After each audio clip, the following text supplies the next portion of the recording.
Opo. Ano po yan? Ate, may load ka? Meron? Yung may pagtawag, yung pag pinipindot, tililing, ay, tutut pala yun, no? TM, may load? Meron. Sa loob ng Gcash yan? Oo. Ilabas mo ha. Ano? Pwede ba yun? AC-29. AC-29. Pang isang linggo? Isang linggo ba yun? Isang linggo ang AC-29? Basta may pantawag yun ha. Wala pang tawag yun. Dadating yan agad sa cellphone ko? Oo. Sigurado ka? Oo. Ha? Oo. O sige, ilod mo na. Bigay ko number. Wait lang. Sulat ko na lang. Ha? Sulat ko? Ay, memorize mo na yan, ete. Lagi ako nagalod dito. Okay na? Okay na. Okay na?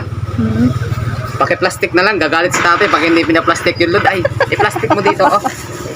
Baka makalabas. Andun na Itali mo. yun. Andun na ba ka? Sabi natin, plastic daw ay. I-plastic mo nga. Awayin nga ako ni tatay. Pagalitan ako. Andun na Pantawag nga daw. yun. Andun na? Sigurado ka? Lumilipad yun. Paano lumabas yan dyan?